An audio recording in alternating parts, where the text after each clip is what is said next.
Hey everybody, it's Nana Marie in Quebec City. I keep my lights dim because it's very hot and don't need that excess heat. So I think it's becoming pretty clear to me what my health issues are, or what it's amounted to this morning.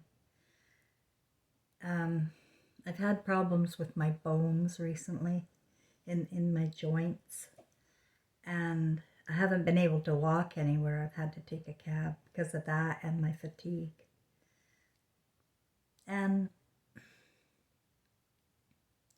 my hip and knee, recently my knee.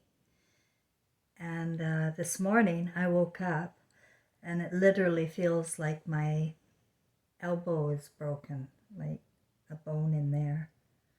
Cannot hold it a certain way at all. It's a sharp pain. It's like a bone. So something's going on with my bones now, and I've had enough.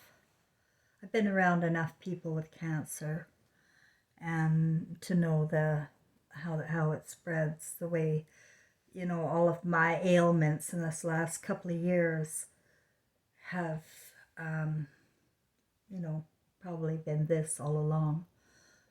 But I am a firm believer now in cannabis because, and that's what I wanted to talk about, was my beginnings of using cannabis. Was when I had a client, a clinical hypnotherapist. I was a clinical hypnotherapist in West Kelowna, British Columbia. And this woman walked in to the Family Wellness Center, and I happened to be there. She didn't have an appointment or anything. And she had been given 2 weeks to live with cancer, and she had it started in her breast, went to her lungs, and then her bones. So you could literally see the tumors on her bones. And I thought, oh my God. So I had to help my father cross over. He had cancer. My mother had cancer. I had 2 aunties who had cancer. So I knew, like, this is really bad. But anyway, I decided to do, her name was Gloria, of all names, for my story too. Her name was Gloria, and she was beautiful, absolutely stunning, in her 50s, early 50s. Long blonde hair, thick, slender. Well, of course she was very skinny, I guess. But no, she was still very beautiful, very beautiful. So she had her family and she was having trouble with them and finding it hard to have peace. So she wanted hypnosis. So I gave it to, I said, I'm going to work with you for free because I've never worked with somebody with cancer and hypnotherapy. So I'd like to be on this journey with you if you don't mind. So she was very appreciative. And we started off at her home, and then she was moved into hospice. And she was taking cannabis. And the weeks and then months kept going on. And she just started taking, she was a nurse or something, and she'd never used cannabis. And so she was showing me all about cannabis with this cancer, and she was using hypnosis. I didn't at the time know about anything about spiritual work in hypnosis at the time, but I'd sure like to do that sometime, maybe in the future, if a future life. Because yeah, that's what I think's happening. But I want you to know something. I use cannabis. I wanted to finish with her. It was not long after her that by the way, I just finally had told her, look, she left hospice. So she's probably still alive, kicking somewhere maybe. But the cure is a gram a day for 90 days. And that's a gram of oil, of the fully extracted oil. But I can't buy it anymore. You can't buy that anymore here. So I make my own tincture, and I don't know if that's as strong or not, but you know what? Frank just got his supply. I just sent him his supply, and he really enjoys it now. Like, he used to fight me all the way with his Parkinson's, but he said no, it's like it can relax, and Parkinson's all shaky, right? So it works. And at that same time, that I ended it with Gloria. I just said, no, I'm not going to work with you anymore. I think you know how to do hypnosis on your own now, and you're well on your way, going back home. So then, after 25 years, I had a friend, a native Indian friend, that we used to work together in downtown Vancouver. And we used to go to AA because I was in AA for a year. And she was my pal. I mean, I love the program because I met so many good people. But she was Native Indian and worked at Indian Affairs and did the same kind of thing I did, as teach life skills. And she was education and social services minister on a Tawasan Indian band. So anyway, after 25 years of not seeing or hearing from her at all, she and I reconnect. Can't remember how, but I was telling her about this, and she sent me a bottle of oil. So I don't know what came first, Gloria or her, in all honesty, right now, as I'm thinking. But it doesn't matter, it was all around the same time. And it was my girlfriend who had sent me the oil. No, she didn't send me the oil. She asked me, oh yeah, I was in advanced stages. I was not eating and not peeing. So I was really sick. And she invited me to go to Winnipeg. So I flew over to Winnipeg, and she was taking care of me for the weekend. And that's when she introduced me to the oil. And I said, oh my God, I can pee. I can eat. Suddenly I could pee and eat. And so that's how it works. It just, you've always known that component, that it gives you an appetite, right? So that's part of the healing. And I'm very grateful for all of that. And it really does help. But there is something in me that's been growing around since I had that test, and I got a huge clot in my neck. And I don't know what happens to them, but it's been one different kind of a sickness after another here. And, but I've been very comfortable and cheerful because it's just a body, and I'm on cannabis, so, that helps too. And you can't sweat the small stuff anymore, and everything's huge out there. And I'm not going to live in fear. I'm not going to live in shame. And I am not going to give my body over to science for any particular reason at all. I just wouldn't do that. And I remember all the people I helped, with the cancer. And when I was really sick and needed the oil at that point, I had nobody to call to help me. And so I called this woman named Silverado, who ran a horse ranch, and I took my granddaughter to her horse ranch, and they ended up becoming best buddies. But she was kind of a funny woman, and wouldn't help me by picking me up any cigarettes or my cannabis oil. At that time, we could buy it at the corner store type thing on Main Street in West Kelowna. It was just becoming legal, and she wouldn't bring him over, wouldn't help me in that way.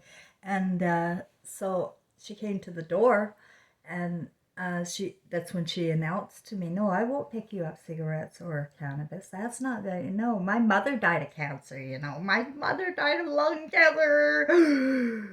And I went into reptilian mode. And I just said to her, you denied your mother comfort. You denied your mother when she was dying. Her mother smoked, right? It reminded me of my Aunt Pearl and Cousin Debbie, and that figures too. Debbie, my cousin, the one I was talking about that just turned blonde for whatever reason, she's very dark. But she too, like when her mother suddenly got lung cancer, and 3 weeks later, she's in palliative care and dies. And I went to visit her, and nobody had taken her outside for a cigarette. So I did. I wheeled her out there. I asked her, is she okay to go out for a cigarette visit? Yeah, sure. But then I turned around and it's like, some horror movie sound comes, and standing there in the light is Debbie with her eyes glaring at me. Her daughter, right? Because she's got to find any reason that I'm a shithead. That's how people do it, right? And, using smoking is just perfect for a lot of these types. And so, no, they were denying my Auntie Pearl that too. And it's a heartbreaker, what people do to each other in the name of righteousness and ignorance, because typically nicotine's a blocker to poison. That is what I've been hearing. So take it or leave it with a grain of salt. But I am eating and I am peeing and pooing. Everything's normal there, right? So, and I'm still taking care of myself. I'm not doing any housework, and I'm feeling kind of bad about that because I smoke, right? And it's going to be bad. It's going to suck here, when they try to paint it. I'm not going to lie, but, I started smoking indoors out of spite. I was so good to them upstairs, the landlord and everybody, but he let me live with rats, and he wasn't very good to me the first few years here at all. So I got anxiety bad and PTSD, all sorts of problems with him. So I started smoking inside, and he knows, he knows that. But I not this much and all day long since the pandemic, right? Like, oops, it's not good. And I typically keep it very clean. I wash my baseboards and I wash things, right? But not lately.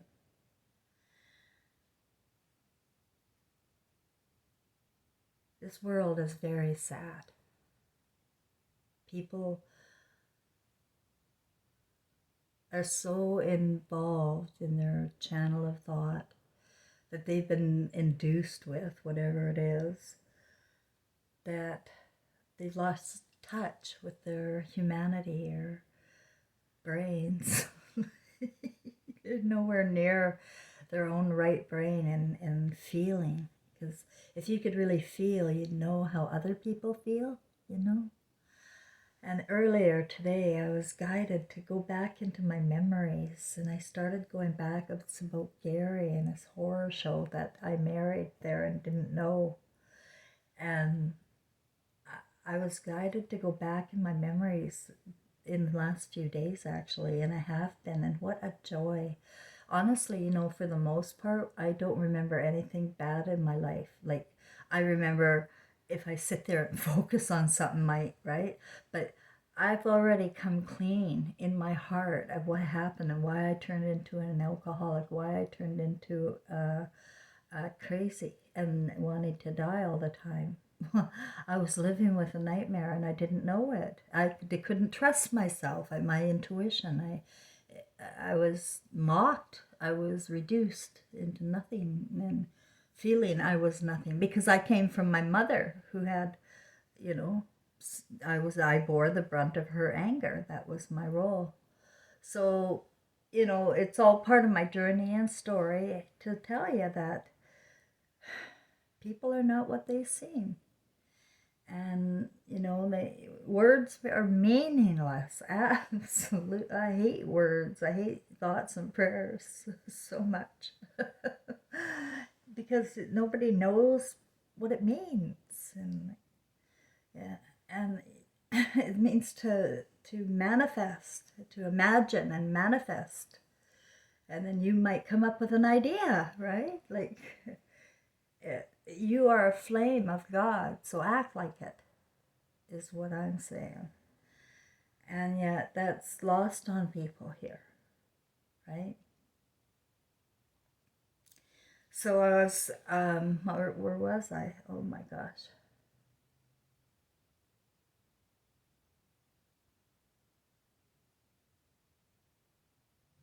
My brain went right away after the test, and I have not gone back into any kind of mental um, issues that I had. Like it was really bad. Like I was not myself. It was really bad. Psychosis. Never had it before in my life. Got it right after I had that test for the 4 months. And when I woke up from it, I was right here in this room. I thought, was that a nightmare or was that real? And out came my apology letters to all my neighbors. Like I'm telling you, it was bad. And I just worry that that could happen to other people. Maybe is why I went through it, because that seems to be everything. The first part, getting the cancer and going homeless. You know, shit after shit after shit. And mostly shit on by any kind of charity or YWCA. You'd have to sign up for a 2-year program before you could get a room there. What? Sounds more like a new indoctrination center to me. You know, and sure enough, you know, we got a new Chinese mayor there in Toronto, and Chinese police stations were already there and situated. So where are we, right? We're heading into a bloodbath, a war of no other kinds before. Because they tend to evolve, you know, the more sophisticated the men get with their imaginations, right? What are they manifesting here? Hell on earth. But where's the voice of a woman? You know, it's not her fault. You know that. It sure wasn't mine. When I look at the ripple effect of my nature all my life, my giving nature, my forgiving nature, I instantly forgive and forget. Like people are shocked, you know, suddenly I'll say hi and they'll go, wait, we had a fight. So, like, like, yeah, I just don't remember until it became permanent. And, you know, people that cut other people off because they don't want to, I don't know, see their truth, because that's what apparently happens to light workers. They're like little mirrors, and they don't like to, you know, like I am a mirror to people that are triggered by me, you know. I am a mirror. I heard that, grandma. My grandma just said, I am a mirror. I am a mirror. And that's the way we should look at things when we're either being critical. Because I just had an opportunity today to say to some woman I chat with quite frequently in a card game um, that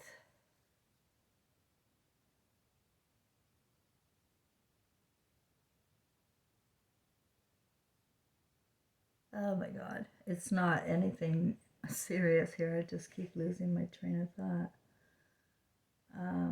What about what was Cody and I talking about there?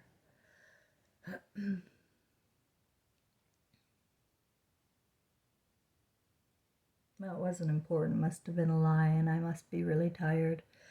I had quite a few things I wanted to get out and say. Well, the first thing is that if your heart is full of pity for me, I don't want any comment from you, because I am well taken care of. I don't ever want donations. I don't want, you know what, just to know, you know what really warms me is when people share a piece of themselves, you know? Instead of focus on me, I'd like you to share a piece of yourself if you comment. And I know I have several subscribers that are feelers, males and females. It feeling people are just beside themselves right now, I bet, you know. And I try to help people cope by sharing what I go through in every detail. And it's all like, I'm also inspired to go back in my memories and start writing. And I am a writer, so I don't know why I haven't even thought about doing that really. I I don't have a proper typewriter, so maybe I'll have to, a laptop with keyboard that you can type 100 words. That's my speed.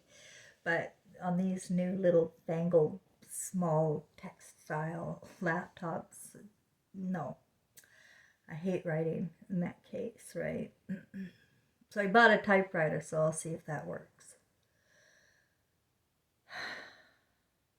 And I would like to be, a model for anybody out there, to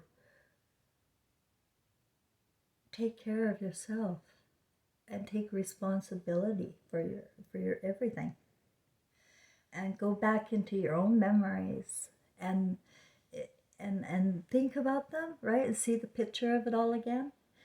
And this time do it with feelings, look at the whole situation. I'm telling you, it's a miracle of the heart when you can go back and face early demons and come away with a resolved heart. Our hearts get all clogged arteries because we're plugging up our feelings. And look at me, how many heart attacks I've had since I've been here. So a lot of, like, I'm a miracle. And I know my doctor's in awe, but I am a miracle. So there. My parents died in their 60s of lung cancer, and my grandmother died 53 of it. So you know what's going on, and nothing new here. It's all I noticed on television, it's all a psyop. And every single emotional disaster you see, it's actors. And I don't know, they really drive on us, on your emotions. And it's like Gary. I swear I don't know what he is, but he he he knows how to be a chameleon and make you think that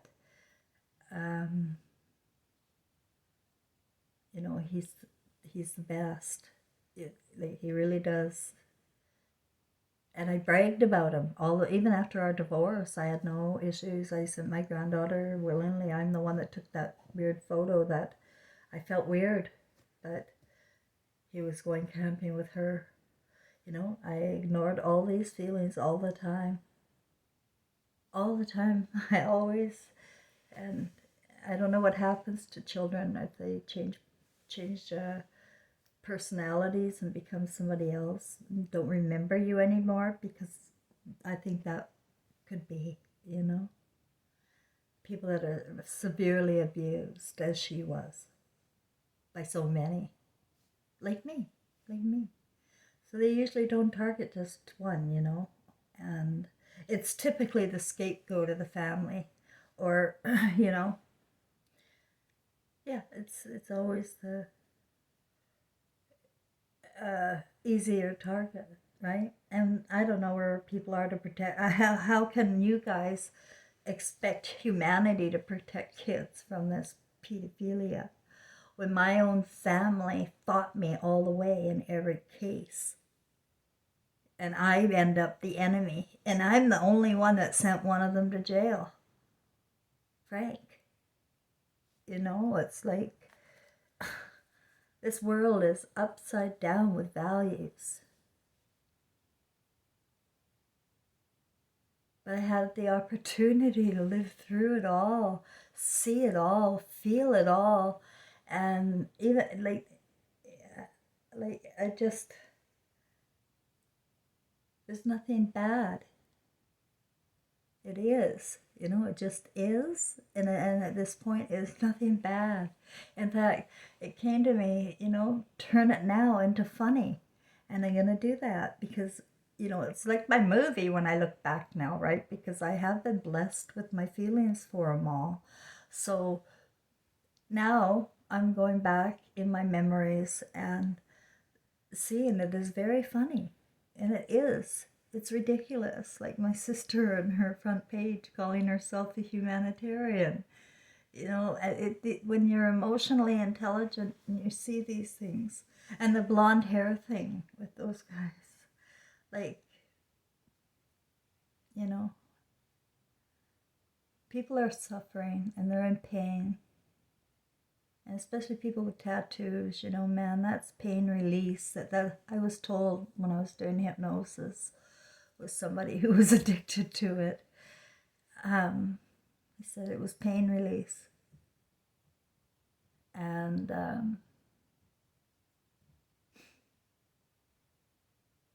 people just, they're gonna, I was thinking that they're gonna turn one way or the other, like right now, very angry and lashing out at the wrong thing or people, or into work, into light work, right? I hope more people get into the light work than panic. And, we can't decide what anybody else should do. I can't imagine, being on the front lines. I said I don't want to see any suffering. I can handle my suffering, but I can't watch other people. No. Not in my nature. I feel too much, so that's that. Ouch, ouch, my elbow. Okay, that's it. So, I'm gonna go now, guys. I'll be back. I'm fine, right? Because I'm still looking after myself, so don't worry about me. But, if you've got, don't give me any long stories and comments, but tell me about yourself, and never give your emotions away, to somebody else, because remember, I'm a mirror. Whatever you're feeling, guys, I'm a mirror. So that's your pain, right? Because that's your pain. So be aware of that, and then let me know how you're doing if you want. I hope so. I love to hear from you. Bye for now.